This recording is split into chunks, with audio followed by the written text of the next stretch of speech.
She was a sophomore in college. And she said, Susan, in trying to solve this problem, you just turn to us and tell us to put our phones down.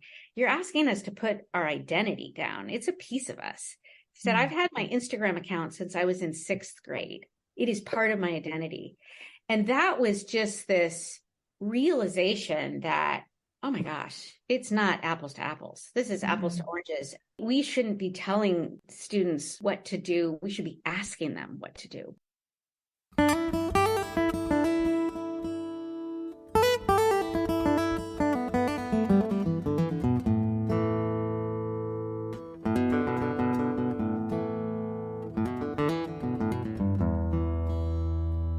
Welcome to the Dandelion Effect podcast, a space for organic conversation about the magic of living a connected life.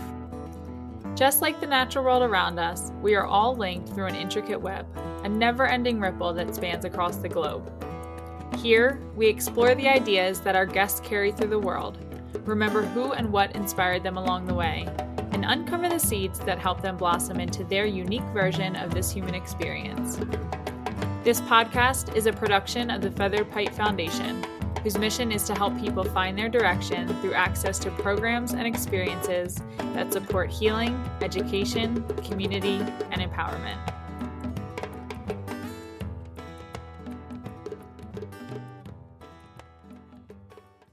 Susan Reynolds has over 20 years of experience in digital well-being, youth leadership, and mindfulness. In 2019, she co-founded LookUp to discover, empower, and mobilize youth leaders who are taking action to raise awareness and design a healthier, more inclusive, and responsible digital world. Susan leads workshops and facilitates panels to educate and empower Gen Z to find and implement their own solutions, and she's spoken globally on the topics at conferences in Copenhagen, London, and most recently in Saudi Arabia. In this conversation, we approach technology with a wide lens, exploring both the promise and the peril of the internet, as well as the ways that different age groups engage with it. Susan poses the idea that part of the teenage mental health crisis could also be viewed as somewhat of a spiritual crisis, the longing for true connection that they try to get from the interconnectedness of the internet, yet these avenues are falling short of helping people to feel deeply connected and fulfilled.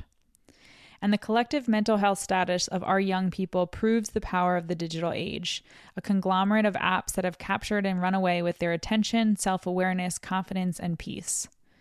Honestly, we don't come to many solutions and conclusions here. We simply share perspectives, hers from both the professional angle, having had a long career in tech and education, as well as a long-standing spiritual sense that's continuing to emerge and guide her more strongly in her work. She shares about the new book she's working on, LookUp Live the Book, a collection of stories about young advocates she works with who are making a tangible difference in the lives of their peers and exploring what it means to be human in the 21st century. Bottom line is, young people are stepping up. Despite and perhaps because of the issues they've inherited, there has never been a generation with as strong an ethos of purpose and advocacy as Gen Z. They won't stand for continuing to lose their friends to suicide and shootings. They won't tolerate ignorance. They won't accept policies that prioritize corporations over their own well-being. They are choosing to speak out, and that's what Susan gets to witness every day in her role at LookUp, a perspective that allows space for the grief and the anger of the situation, yet an empowerment that leads to lasting change. I'm Andy Van Treese, and you're listening to the Dandelion Effect podcast with today's guest, Susan Reynolds. We're going to talk a lot about teen mental health. We're going to talk a lot about technology and social media and how different, your experiences with it from my experience with it, from a 15-year-old today's experience with it. So I think creating the context around how much has changed in the past 25 years and doing that from the lens of your own life. I'd love to just kind of start there with your personal story and just a little bit, take you down memory lane, a little bit about your upbringing and your interest in education. And then we can move into when you met the internet and the rest unfolds from there. Exactly. I think one of the pinnacle underpinnings of my growing up is I had a mom who was an educator and very involved in philanthropy. And my father was a real estate developer. and also very involved in philanthropy. And I also grew up in Oakland, California during the 60s. So if we think about just that backdrop of societally what was happening and sort of where change agency came from. But one of the things we did to play when we were young is we played school. I mean, I always had a grade book, and, I don't know what I was recording, but I had a grade book. But then I also went to my dad's office and had a business box and was recording and sort of not even just playing on paper, on spreadsheets and grade books. And I think those two worlds, for me growing up, I felt like it was one or the other, rather than how does one combine sort of education and business and making a difference in the world. And I do remember a pinnacle moment, going to college in the 1980s. Investment banking was what people did. And to veer off of that was scary. Yeah. But I did have a conversation with my parents, do I have to go into banking and make money, or can I do what I love and make a difference? And like framing it like that is so polarizing in a sense. But I did end up going into teaching and became very interested in diversity and bringing in women's history and multiracial history, taught about the civil rights movement. And this is 1986. There is no internet. There is no access to anything digital. Actually, I do think I had my first Mac 128K with the floppy disks. And so I was creating curriculum, right, with word processing. But there was no technology in education. And I felt so strongly that in order to create curriculum that was meaningful, I had to go outside of a textbook and use all sorts of different sources. So became a real curriculum developer. And in teaching about diversity, I very quickly realized that really what I wanted to do was teach 7th and 8th graders to be social change agents. Okay. So exposing them to social change. And this is all reflectively looking back. When I started in 1986, there's absolutely no technology. And when I left in 2006, right, we've had 10 years of ed tech. And it was in 1997 when I was working at the Fenn School. It's a small private boys' school in Concord, Massachusetts. But I was asked to come in as a curriculum developer to write the tech plan. And I literally had no idea how to do it. And so when I asked him, well, how do we do this? And he said, go on the internet. And this is what's so striking, especially when I tell, young people today, I literally was like, what is the internet? Yeah. Like, what are you talking about? And sat down at a desktop and very slow and clunky. And, the modem took a long time. But literally what happened to me when I went into this world as a really divergent thinker, it felt like my brain met itself. I literally felt my brain speed up with the hyperlinks and the way that you could move, in mind mapping and brainstorming and in different ways. And that really sparked a greater interest in what impact is this technology going to have on all of this, but especially for youth. Yeah. And even the experience of you saying that your brain met itself, that also just speaks to how perfectly created this technology is for like interacting with humans and how our brains react to it and how we're kind of hooked on it. And it's just so interesting, even in the early days, for you to say, yeah, it feels like my brain met itself and then sped up. I think that is a really important part, because fast forward to when starting to talk about youth mental health, is this speed of reactivity to stimulus, to information, to this technological tool is a major force for this. But what was really interesting to me as I started to delve in and learned how to use the internet to research, found books on Amazon, and then, it would show me all the books that are interlinked with the book. It was almost like Amazon knew me, and it did. But we didn't understand what algorithms were then, right? Yeah. But it kept showing me different books that if I was in the library, these would have been the books, that I was looking for. But what was really interesting is Don Tapscott wrote a book, Growing Up Digital. I think it was published in 1995. And literally it was predicting the promise and peril of technology. So I would say that for the past 25 years, part of my thinking around technology is looking at this dichotomy of promise, to interconnect us, to have information accessible. But literally, even then, in rudimentary, if we think about what the internet was then, its power to addict. Yeah. How do you think it was that he predicted that? Was he on the inside of the creation of the internet, or he was just looking at it and just had a prophecy of like, this is what could happen? Or it seems like he's like, this is what is going to happen. Well, what I recall is he had also written a book about the digital economy. Okay. Right. So he was, as an economist, he sort of moves with the times. His recent work has been about crypto, right? So, he's following this, even thinking back to Atari and Pong and video games. We know those were addictive. And so I think some of the same, I'm just hypothesizing what around technology was addictive before the internet. It certainly was, internet games. And just playing Pong. I don't even know what year that was, right? But you could sit there for hours. Yeah. Before we really get into kind of framing the challenges and the issues that we face today, I'm curious from your perspective. You were a teacher for 20 years in that space from 86 to 2006.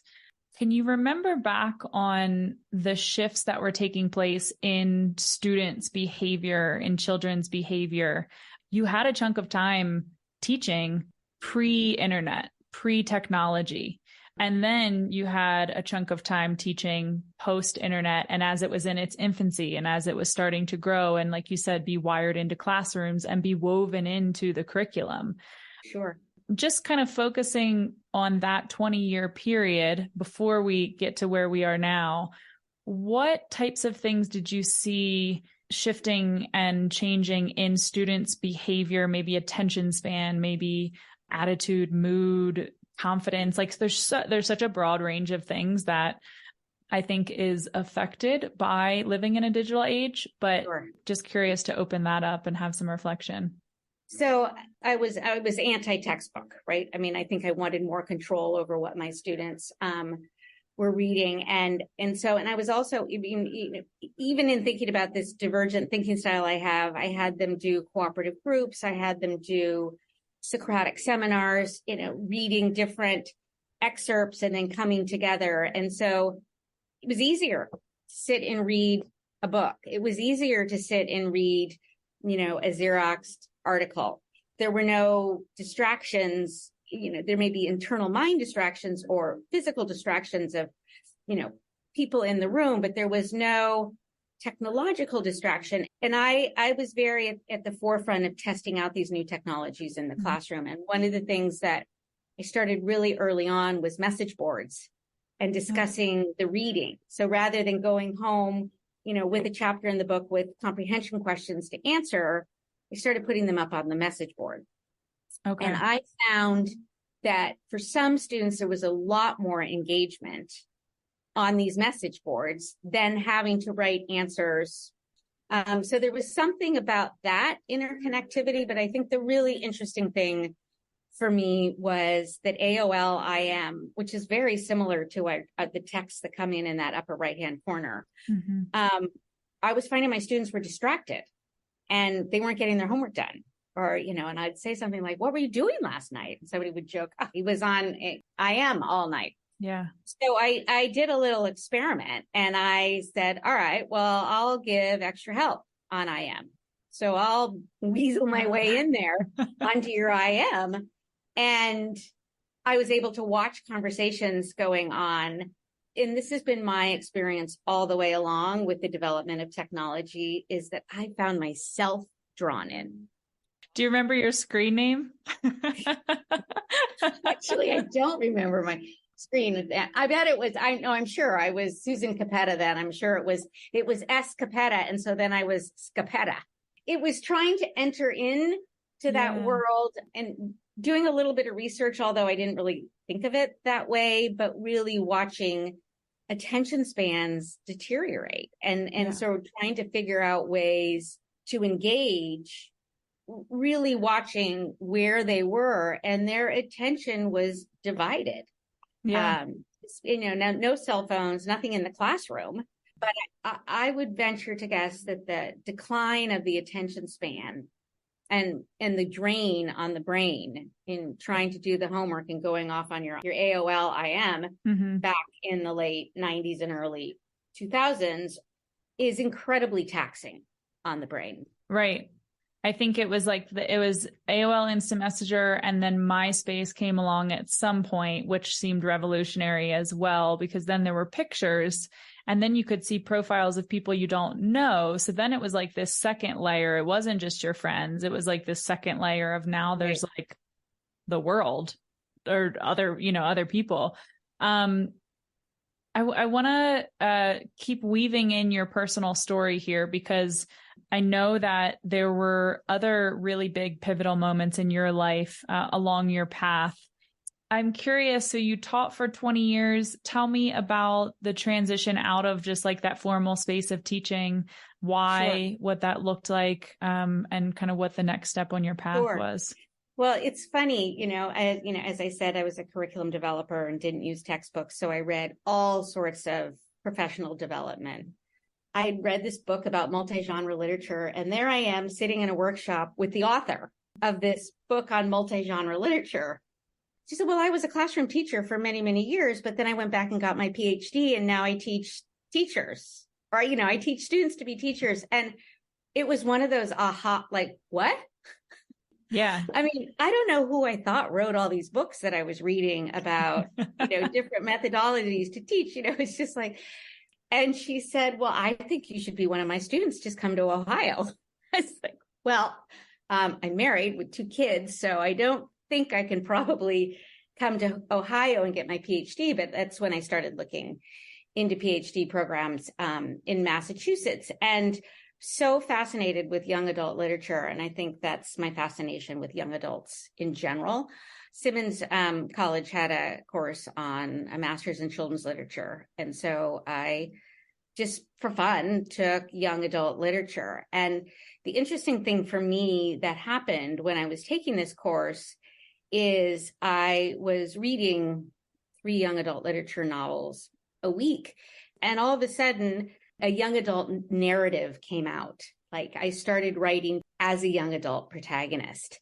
And I think the interesting tie-in to this was she, and I say she because it really did feel like a different part of me, but she really started interconnecting what it meant to live in the digital age, and she started going on sort of a spiritual quest. And I'm writing in Amanda's voice, but for anybody that's written a book or a novel, or, I'm not going to say it was channeled, but I'm going to say she came from somewhere else. And I think this was one of my first experiences with an idea of a spiritual or beyond myself connection. And, I didn't have a mindfulness practice. I didn't have a spiritual practice. I didn't really know anything about the link between quantum physics and a higher realm. And I was writing about these things, but I was also interconnecting the rapid nature of the internet. And I was envisioning how the internet was connecting us, not just to each other, but to some entity beyond. About what is this interconnectivity? I sort of stumbled into meditation and yoga. My husband then left, and I got a divorce and was taking care of my children and questioning everything again, and sort of what do I want to do next? And And the meditation and the yoga, all I knew was it was essential. I didn't even really know what it was essential for. I just knew that I needed to do it. In 2014, I found a conference that talked about mindfulness in the age of digital distraction. It was called Wisdom 2.0 in San Francisco. And probably some of your readers have actually heard of it or been to it. That's how I know Dave Moran. I heard him speak, I think in 2015 or 2016. But all of a sudden, right, here are these two worlds coming together. And it's almost as if I forgot sort of my exploration of what it meant to live in the digital world. And here was Eckhart Tolle on stage talking about the iPhone. It was this window that opened up. And for me, not many people were talking about the impact it was going to have on youth mental health. It was talking about youth. It was talking about learning. But people weren't really talking about it the way that they are now, 9 years later. But there was an escalating mental health crisis. I think I remember you saying that you read something 2014, 2015, 16 that said like college students have never been as anxious and stressed and isolated and self-harming as they are now. Right. And you think back on that and you think of the reality now in 2023. I'm just curious of really starting to frame this up. What is some of the causative data and what are some of the statistics that you feel comfortable sharing that can just start to give us a picture of like, what are these young people facing?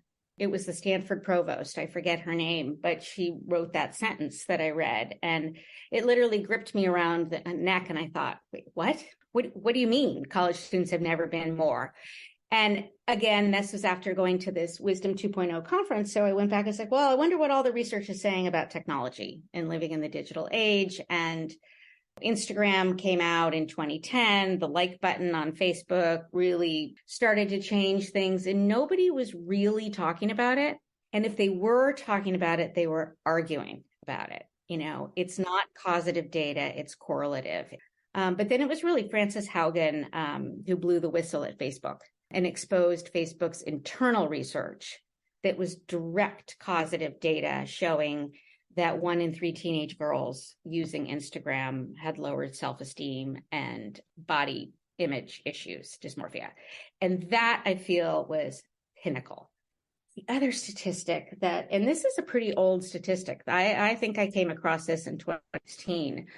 And I don't have the specific dates but in a 10-year period, the incidences of 10 to 14-year-old girls self-harming, meaning cutting, had increased 189%, starting in 2010, which comes into this whole notion of what does it mean to live, in a world where likes and followers are quantifying who you are. It's actually called quantified popularity. The really concerning, it's all concerning, but concerning data that came out from a CDC survey very recently was that 3 in 5 teenagers have contemplated suicide. That is just saying systemically, societally, something is very wrong. And 1 in 5 LGBTQ teens has attempted suicide. Gosh, that makes me want to cry. I know. I think on the flip side of this, I would say that mental health advocacy and the recognition globally of this is an issue we must tackle systemically. California passed the age-appropriate design code, which puts stipulations around technology companies, social media companies on how they can design social media for youth under 18. And yes, it needs to be enforced, but what it's also sort of catalyzed is many more states. I think it might be up to 25 states creating their own types of bills. Now, there's conflict around these bills, right? Because if you take social media away completely, the positives of social media, particularly for LGBTQ plus and marginalized students who find outlets and a voice, you take that away. So again, it's becoming educated on all the nuances. Okay, how do we mitigate the harms and optimize the positive? Right. You just touched on something that I would maybe even say on like an intrinsic level, we know that the interconnectedness is true. And in some way, the internet allows us to try to feed into that, to try to connect into it, something like that.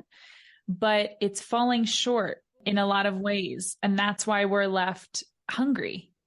I wonder how much of this piece of the mental health crisis in teens and in people in general has something to do with a lack of, I mean, I've talked to people about how religion for such a long time was kind of the foundation of how people connect with, like, there's a bigger thing going on here. It's not just like what your face looks like and who your friends are and whatever, and that has really shifted and evolved over time. And so I think some people would say that the mental health crisis and the crises that we're facing of all kinds is a spiritual emergency.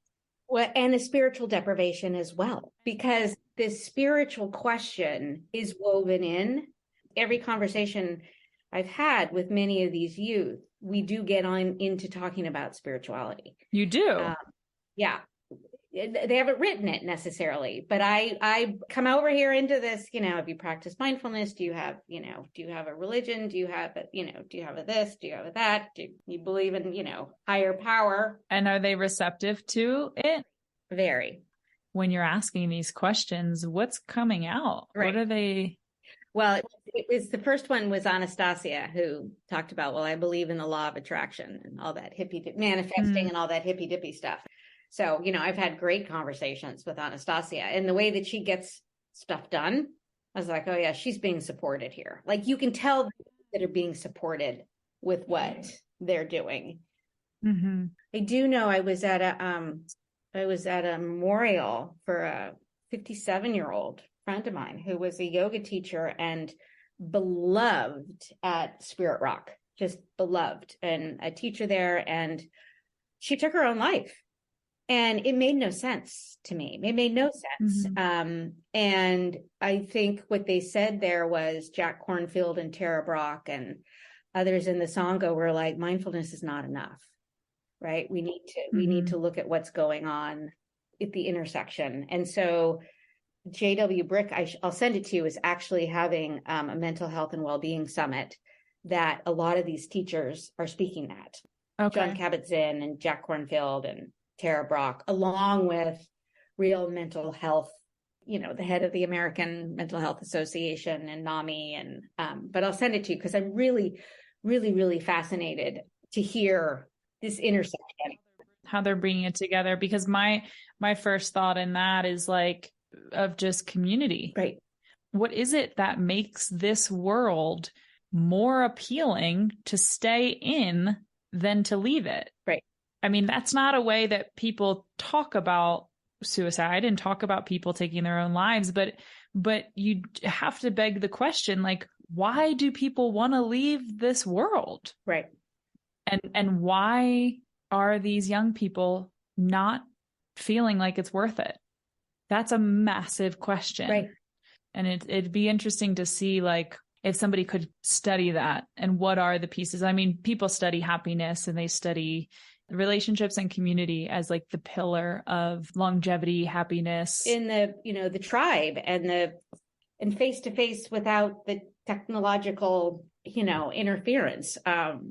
With youth, I always watched, this sort of the earthy, crunchy kids who were backpackers and, sort of hardy that way, and just more solid, just more content. It's supposed to be in nature. We know that. I do think it's needed, that community. Kate, who is my program manager at LookUp, when we were going through the interview process, she would talk about that she struggled with her own mental health issues and how rewarding it is to have a job where she gets to apply that and work towards the betterment for others. And when I finally, I asked her story, she was raised by fundamentalist Christians and she was raised by the church, but they dismissed her mental health questions and depression and just told her to pray.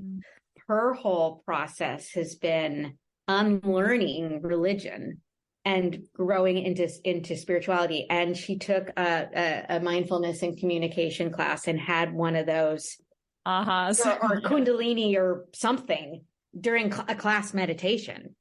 One thing that has been so powerful to read about, even just preparing to talk to you and to learn a little bit about your organization, was just the inspiration I'm finding in young people using their own experiences of having challenges with mental health to then turn around and start organizations, start campaigns, start programs that are helping their peers.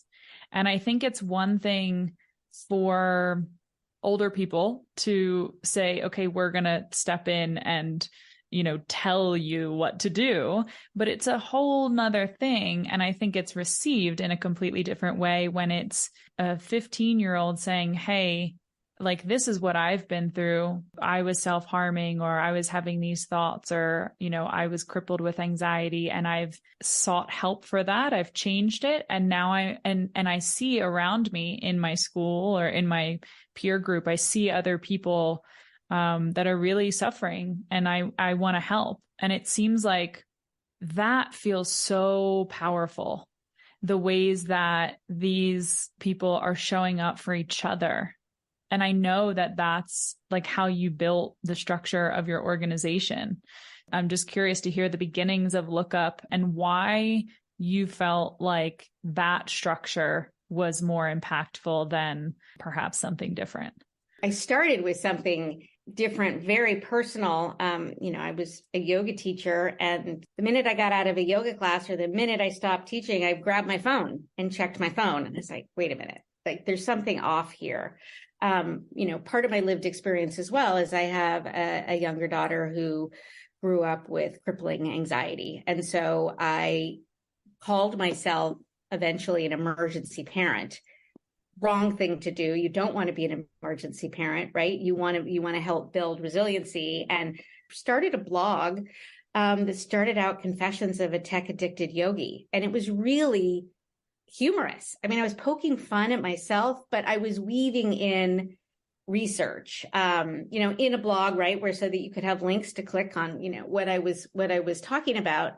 And as I moved along with this, I started doing more research about youth, and, a friend said to me, oh, you got to come speak to my school. And so, there I am back in schools talking to parents and teachers about what parents and teachers should do for youth, right? Very sort of traditional. And what I realized is if I went in front of a group of students and started talking about technology, the defenses went up, they tuned me out, and immediately in their mind is, you're going to take my phone. Even if I'm talking about, let's talk about all the wonderful things about the iPhone, and let's talk about all the wonderful things about social media. It didn't matter. Because look at me, I'm a mom, right? I'm representing mom, and I'm going to come in and I'm going to take your phone away. But it was really sitting and speaking. She was a sophomore in college. And she said, Susan, in trying to solve this problem, you just turn to us and tell us to put our phones down. You're asking us to put our identity down. It's a piece of us. She said, I've had my Instagram account since I was in 6th grade. It is part of my identity.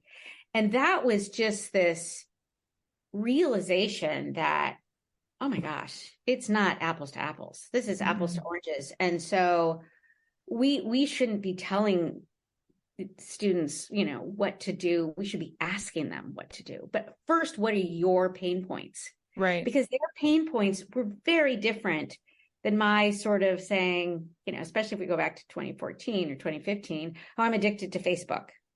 Okay.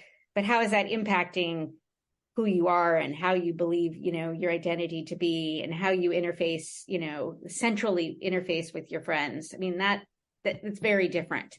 And so it was really with that recognition. And Juliet Gildehouse was a junior in high school, and she talked about how she went to a high-powered school and they had so much work to do during the week, and they were all on Instagram, but they didn't want to miss out on anything. So what would happen if they all took a break together? And so she sort of created the LookUp challenge, which is very similar to other detoxes. But what was really interesting is she asked these friends, will you take a week off social media with me and test out this, we'll call it the LookUp challenge. And they said, no, you go ahead and do that, but it's too scary. Yeah. What's the fear? The fear is that I won't exist. I'll be invisible, right? Not only will I miss out, but then I won't be able to, wish my friend happy birthday or comment on her post. And so this whole peer understanding of how you live with social media. I mean, if you don't like somebody's post, it's really a snub. Like, it's not like, I was busy doing my homework. It's like, why didn't you post? What's wrong? Are you mad at me? Why didn't you answer my text? I mean, it was like this immediacy. And again, if we think about, the way life is ramped up, and it's just so much quicker. But that was really, I was like, all right, there's a different modality. And no one at the time, this was July 2019, nobody was really out there engaging youth innovation, youth solutions. LookUp provided, up to $2,500 in seed grant money to develop your solution, whether it was an innovation or a campaign or advocacy, and provided a mentor, and we're creating a cohort program. And of course, then the pandemic hit. Mm-hmm. I'm not quite sure how we were going to create a cohort of shared experiences before the pandemic. But since the pandemic, that's really what we've been able to do. Well, I'm sure it also heightening the need for it. Totally. Yes, we can now do it digitally, and also everyone's doing everything digitally. And now we're really seeing the problem. When the Social Dilemma came out in September, it had been 6 months, at least in the US, of the pandemic. Mm-hmm. And it's I remember watching that and thinking, did they plan for this to how it was so well timed to be received in the way that it was? Well, what's interesting about that is it was set to come out much sooner. Mm-hmm. And it was all set to go. And I think they had been at Sundance Film Festival, and they were all lined up to go into different schools. And then the pandemic hit, and they added the piece about the pandemic. Okay. That makes sense. And did a little bit more editing, and then it came out. But when we first started, it was just, how might we overcome digital addiction and digital overload for tech life balance? I mean, it was like one issue. The next year or 6 months later that we ran the next cohort, it had that question, but then also how do we solve for social loneliness, social isolation and loneliness? Mm-hmm. I mean, that wouldn't have even been a topic before the pandemic, and digital activism. Mm-hmm. Because so much digital activism came out with Black Lives Matter, with George Floyd's death. So that became a whole other category. And so I think what we've been able to do with LookUp is gear Innovation Challenge to different categories that are really relevant to what's happening. Mm-hmm. Like last year was the very first year we did advocacy. Before Frances Haugen started testifying, you might say, well, we need regulation. And it would be like, we do, but it's never going to happen. Right. And 2 years later, it's totally happening. Yeah. And I think the other really exciting thing for me now is there are so many youth organizations, youth-led organizations working on this issue. I watched, I think it was somebody that was supported by LookUp. I forget her name, but she was doing a no November, a no social media November. And her story was just so touching. I mean, she was so transparent about I'm in high school in Colorado and I've lost several friends to suicide. I can't not look at this. My life is being changed and I'm losing my people. Stories like that, I feel like just watching people step into action and, like I was mentioning before, just the peer-to-peer advocacy. Tell me of an example of someone that won the challenge, and then how are they, They get the seed money, they get the mentors. Like, what does that look like for somebody?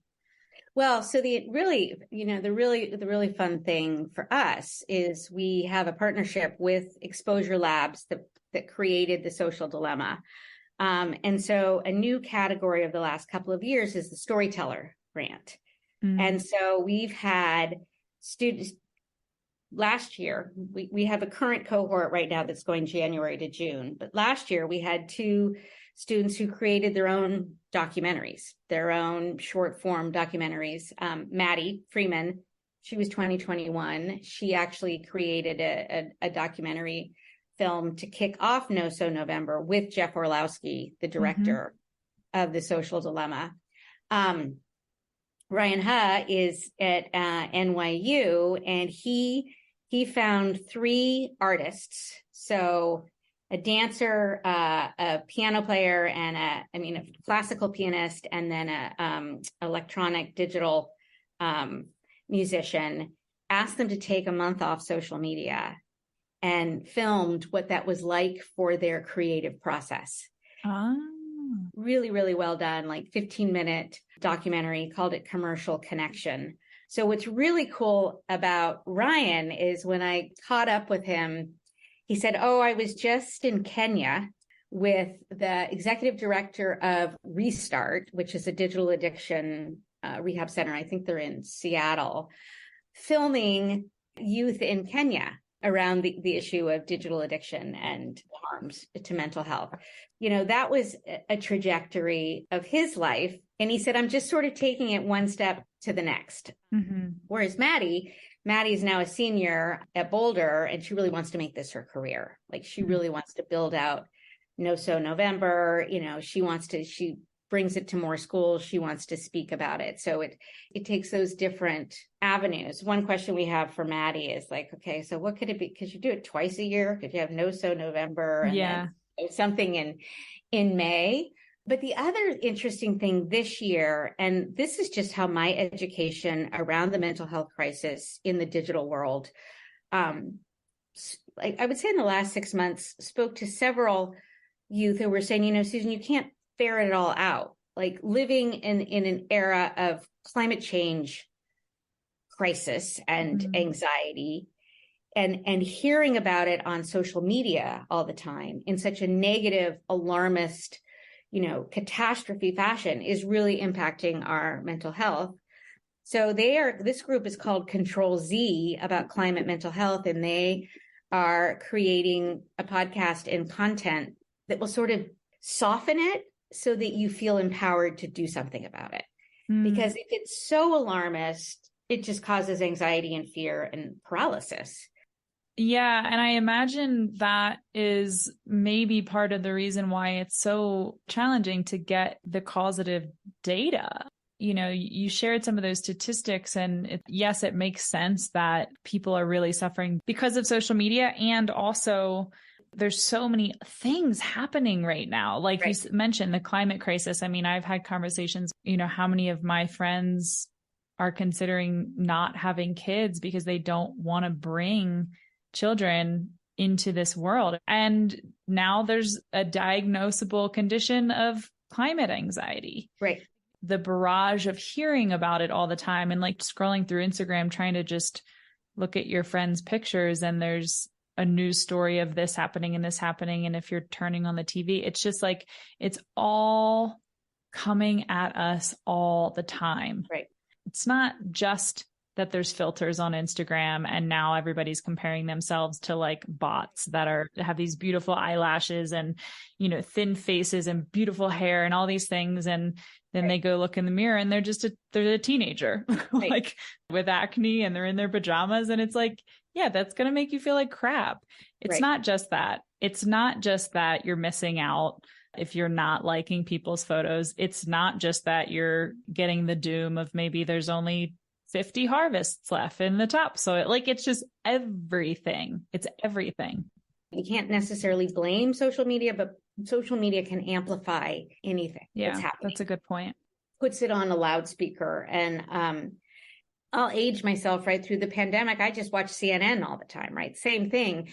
But there's a different interaction and a different thing happening to your brain when you're scrolling on Twitter, right? To get this news, and it's impacting, and Twitter's learning what you need and what you'll click on. And if it's more extreme and more dismal, keep your eyeballs on the screen. So there's all these intricacies to what's happening around mental health. And I do think the positive, though, and people have talked about this, that the stigma is so much less, and the access to materials and resources and the safety in talking about it. Yeah. Oh my gosh, we need yoga and mindfulness and breath work and nature and, everything that happens on a yoga retreat, or, everything that happens at Feathered Pipe, and how to make that more accessible, but also comfortable, because it's hard to slow down out of the frenzy for all of us too, but particularly for the younger generations. Yeah, I'd like to kind of, offer up some what you've seen as far as, I guess if you can call them solutions, if you can call them just helpful suggestions. It's not a narrow issue, which means that the ways to help people is not going to be like one thing. And everybody's different. Everybody operates differently. Everybody has different interests. So awareness is key. Even if you don't do it all the time, awareness is key. It's sort of like, we all know exercise is good for us. We also know that mindfulness and meditation is good for us. We don't always do it, but at least we know it's good for us. And there's a piece to just being aware. Sleep deprivation can mask as anxiety or depression. Mm-hmm. At any age, from 0 to 102, nobody should be sleeping with their phones or devices in the bedroom. Number one. People will say, but it's my alarm clock. You're just like, okay, buy an alarm clock, right? Yeah. So sleep is the big one. Phubbing is phone snubbing. And so we need human connection and interconnectivity so much. So do you need to have your phone when you're with your friends? Now, that's a really hard thing, because what we see with youth a lot is everybody has their phone and they're talking about things on the phone. Yeah. Right. So, but definitely empathy and connection is much higher if a phone isn't in view. And studying without your phone, study that I've seen shown over and over again, because it's so powerful. It was done on your fluid intelligence, which is your comprehension and your creativity, you're able to make sense, and your memory retention. If the phone is in front of you, it is lower than if it's in your back pocket or your backpack, and lower than if it's in the other room. So if you're studying for a test and you really care about your academics and really care that you want to do well on something, or preparing for a talk or whatever, put your phone in the other room. And it's actually incrementally further away. Right. That's incredible. There's such a pull. I mean, I know when I go to work at a library or a cafe and I'm really, okay, I need to do hours of editing right now, or hours of writing, I have to leave my phone in my car. I cannot bring it inside. If I'm going to meet somebody after whatever, I just say, hey, I'm not bringing my phone in. And then we do this thing where to tell everybody we're not going to be available, because we're usually always available. But yeah, I mean, just hearing about that study just confirms that. Well, and if we think about, meditation, there's no phone distracting us. It's just our mind. And so if you think about the phone as an extension of that, making it even harder to attend. Yeah. Have you seen any programs, any of the things that have come across your table at LookUp that have mindfulness, meditation, yoga, nature therapy? Have these things woven in? Is that on the radar for this age group? Shruti Kumar, it's Go Yogi. She's one of our innovators this year, and they're all about bringing mindfulness and connecting it to the impact of social media into schools. Sareha has Still Knowing, and so she's really looking at the impact of spirituality connected to living in the digital world. She hasn't really unveiled what she's working on there. So there are definitely students who have come up with mindfulness. I mean, when we talked about Maddie and No So November, one of the things she does is during that month, she sends out newsletters and suggestions and sort of uses the language of self-care, but definitely spending time in all of those, right? I mean, spending time in nature, practicing mindfulness, taking a bath with candles. I mean, all of these human ways to take care of oneself to it. And it doesn't even have to be actual formal meditation, just spending some time in silence and stillness. I want to touch on this idea of solitude deprivation. I'm so fascinated by this because I've never heard this term before. And right when you said it, I was like, oh my God. Yeah. I mean, and I'm somebody who spends a lot of time in nature, and like being in Montana, a lot of time in places that don't have cell service and like away from my phone. I see the thoughts, even if I'm having an experience of this beautiful thing and I'm by myself, there's a thought, oh, I should take a picture of this and then I can share it with somebody, or I wish somebody was here. Right. And I love to be alone and I love to meditate, it's like, and there's still this strength of pulling away from that experience. And so, yeah, I would just love like a brief introduction to solitude deprivation and what you're doing with that idea these days.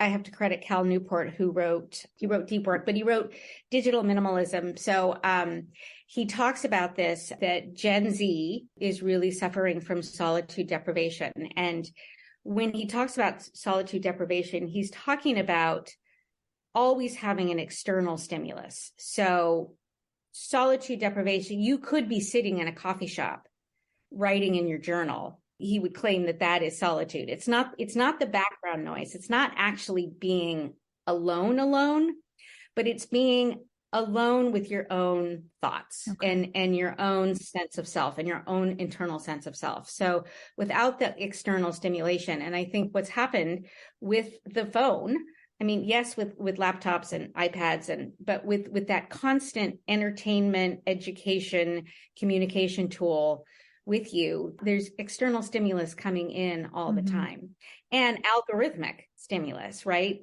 Without that solitude, without that stillness and silence, without being able to know yourself, know your own thoughts, listen to your own thoughts, even if they are jabbering away at you with monkey mind.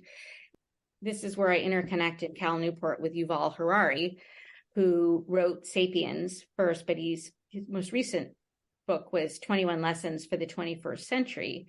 And his 21st chapter was on meditation.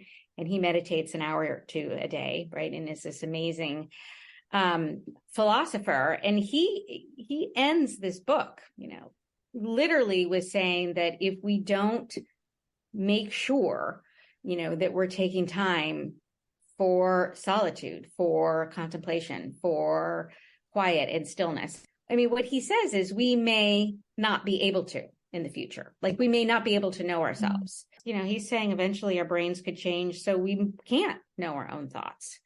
Sometimes he comes out with, shocking predictions. Back to where we started this conversation of the predictions from 1995. Right. Of, how the internet was going to affect our species and affect the world. Most people never would have dreamed of that. Never could have imagined that. So all that to say, we don't know. That's the point, is we don't know how this is affecting. And I think that, the work that you're doing and the work that so many other people are doing and researching, it's hopeful that there's attention being paid to it and that it's taken as seriously as I think it needs to be. Absolutely. And I think, the other thing that brings me so much hope is, Gen Z really cares about making a difference and solving some of these problems. And it's sort of like, if you don't have sort of your passion or your cause or something, you're really working on, that's a little unusual. And I don't recall that ever being sort of the ethos of a generation of, what are you advocating for? Right. And as dire as some of the things, they're facing in the world, there's also an empowerment. And I do think that part of that is living digitally as well, because you can create, you can use technology to campaign and advocate, and it doesn't cost any money. Yeah. And you don't have to go anywhere, right? I mean, so it's really leveled the playing field in that respect. So I feel very, very hopeful, as much as, there's times that it can be just really overwhelmingly overwhelming of what these youth are facing. Yeah. And I think the practices of yoga and the practices of meditation, it's really, for me, it feels like even the ability to hold the both and of this reality, I think is made easier when we have these contemplative practices. It's not just one thing. Nothing is just one thing. And so, like you said, the promise and the peril of it, I mean, more and more, that's just like how I see life.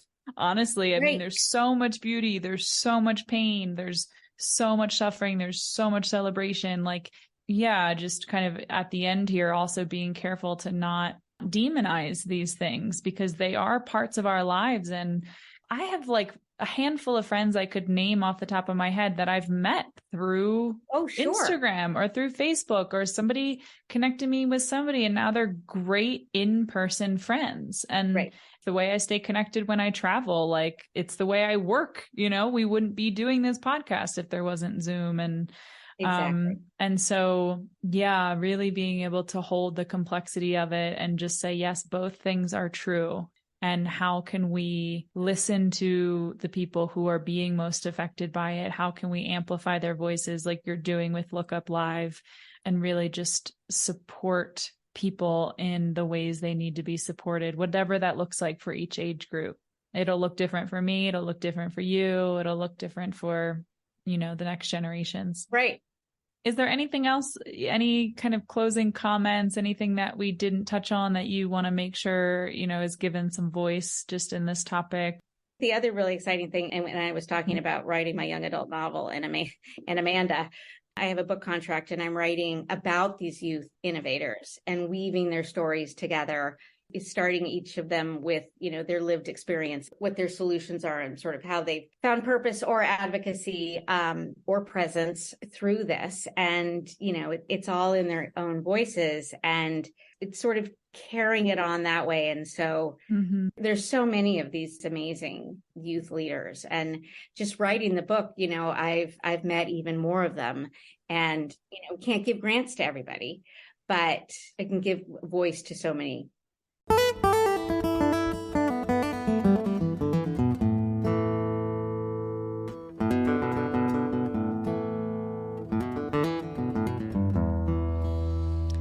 Susan Reynolds, a woman of expansive ideas and creative thinking. I appreciated this conversation on many levels. First, because we weren't too tied down with coming up with solutions in real time for this very multifaceted problem.